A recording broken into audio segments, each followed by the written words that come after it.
What's up, guys? This is Skyllus. This is Arctic.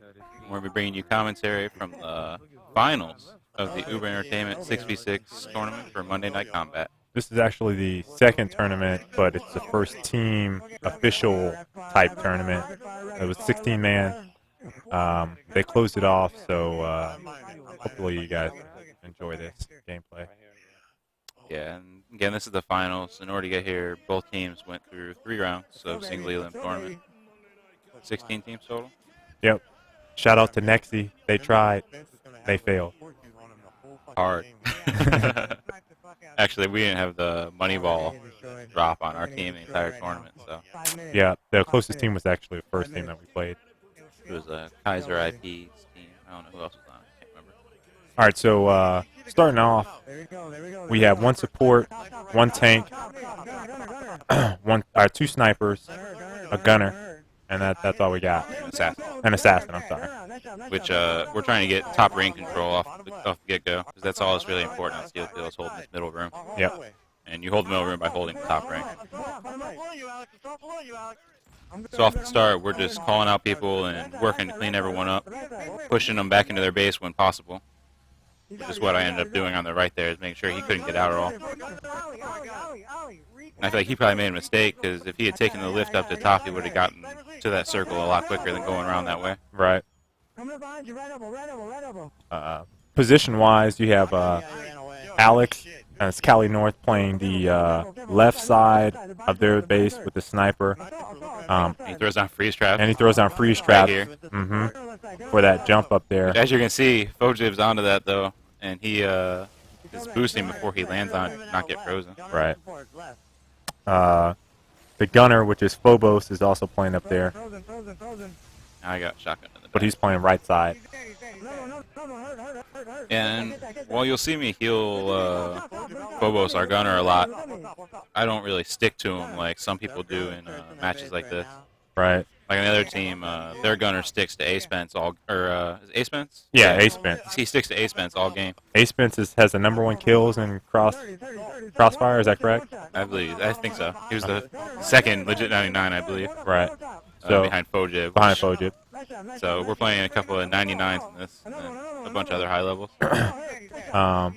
They actually ran 2 assault. 1 snipe. 1 snipe. No, I'm sorry. They ran wait. This is so fail.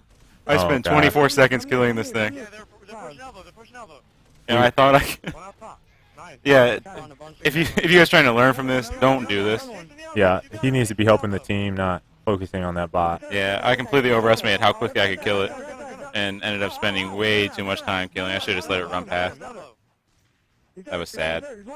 Anyway, I think they run 2 support, 1 assault. It was 2 gunners, and 2 gunners, 1 support, 1 sniper, and 2 assault. Okay. They are getting heavily outslayed this game, but they got some key annihilator spawns that really went in their favor. Now this one, Cali North's telling me he's hitting him, and he's trying to tell me to finish him. Where normally, if he wasn't saying that, I would have just hid behind the glass. But since he told me to go for it, I got the kill. And they just ninja'd the Annihilator on us. We weren't paying attention. They didn't really ninja it. I'm the only one up there, and I got knocked down a few times. And I mean, the fact of the matter is we should have had 2 guys up there. Yeah, that's true. They were pushing on it real hard, and I wasn't expecting that. So, I mean, kudos to them for getting it. But again, they're getting outslayed pretty bad. So their Annihilator focus isn't really. And just to explain a bit, the Annihilator is probably the single biggest thing when you're playing set teams like this. Right. Because it gives you a good minute and a half where there's no pressure, where you can go take back map control. And fail. Yeah, it kind of was. If I had stayed there, he could have rammed me, which is what I thought he would do. Right. So I was trying to lure him off the map. When if you would have jumped back on that mid spot, you probably would have got that shot off and then been just fine. Which I thought he'd charge at me, but he didn't. I'm sure you guys can hear our communication is ridiculous. Yeah, that's what you get when you take a bunch of guys who have played in intense matches in the past. Right. And here I'm going to chase someone down with the no-aim gun. as we're now calling it. I didn't see this fire base, but it tears me up from this little hole over there. It's actually a nice spot. I didn't realize it shoots through the window when it sits there. Yeah. And that fire base is going to light me up for the next couple minutes until I finally tell my team to go take it out, because support really has nothing to do anything, or nothing to take it out in that scenario. Here everyone's telling us to look elbow, which is right over here. Right there, 2 guys over there. And they get quickly disposed of by the airstrike and Phobos. Here's this fire base, man. Yeah, fire base is tearing you up. Just for a note, we actually played them in a 4v4 kind of scrimmage, and we were aware of ad Spence and the support guy that follows him around. So it was we made it a point to put him out because just because he has that support guy kind of wasted following him around for such a long period of time. You kill him, and 1/3 of their team is out of action. Right. And our general strategy is we let our assassin Wraith do most of the bot work and turret work. So he will consistently spawn gremlins and then push with them down the lane. Right. You guys can actually see that gameplay on our amazing MLG channel. Yeah, he's going to be posting all that stuff up probably the next day. We'll link to it in the description. Yep. For the most part, again, my assignment is to watch mid. I have pretty much all of the Annihilator work, so I hold it down and I shoot bots. And you'll see, everyone had a pretty good assist this game, but for the most part, I usually lead an assist. This here is the fight for the second Annihilator. I almost ninja'd that, but I get knocked by the gunner. Valiant effort. They got it. Again, we just lost the second Annihilator, and that's all they've been able to get all game is those Annihilator presses, and it's kept them in it. I think every single member of their team except for one went in the negative. So while they're getting that Annihilator, like I said earlier, they're getting heavily outslayed right now. Yeah, that's the only thing keeping them alive. And here I finally told Cloud to go take out that fire base instead of been wrecking me. And in general, when I play this, I like to set up control on this side so that we can get a sniper over here. And this assault. He gets pretty dominant. Wow. I don't think he was expecting that fire base at No, all. he wasn't. Which is this is one of my favorite places to put it, actually. You go right back to hacking.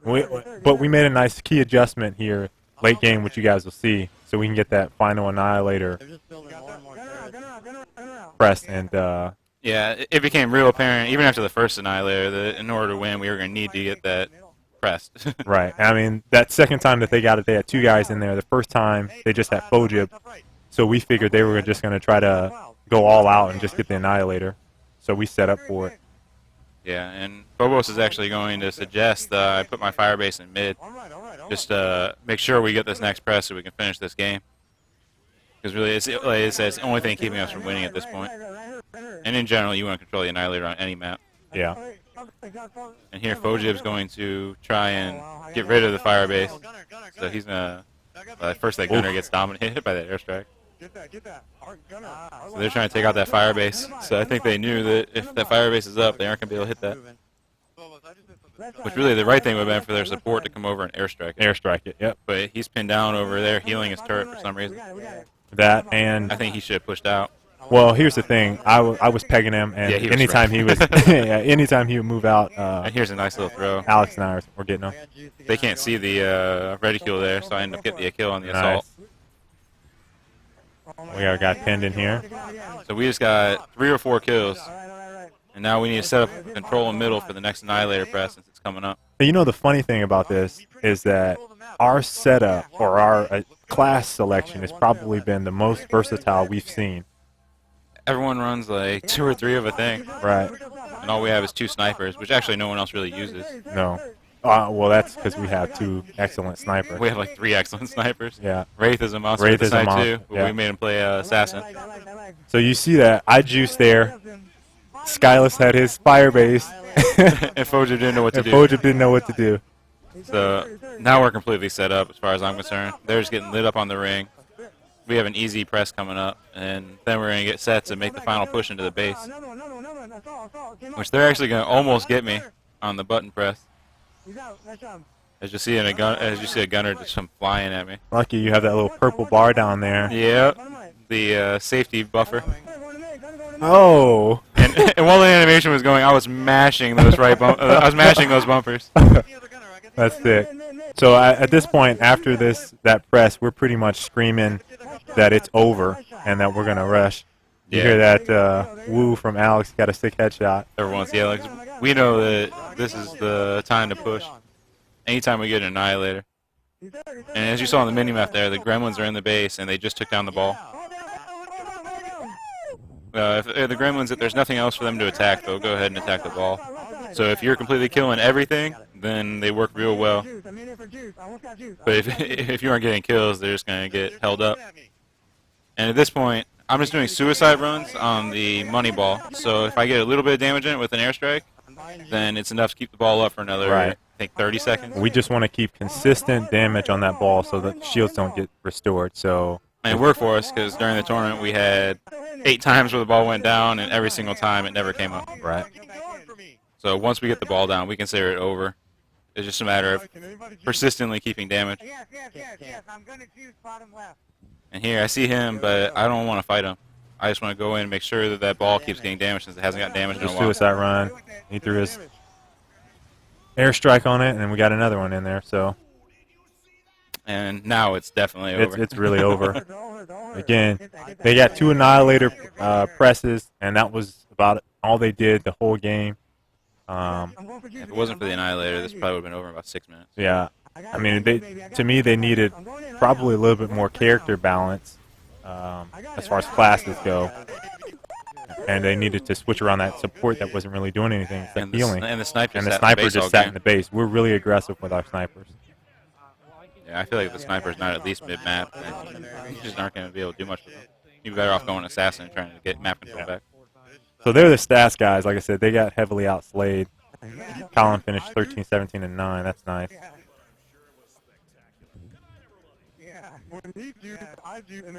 And we'll be doing commentary of the second map, which is on Grenade 3. Yes. And there's the stats for everybody. As you can see, Wraith had the most money since he was killing all the bots. He had 22 assists on top of that.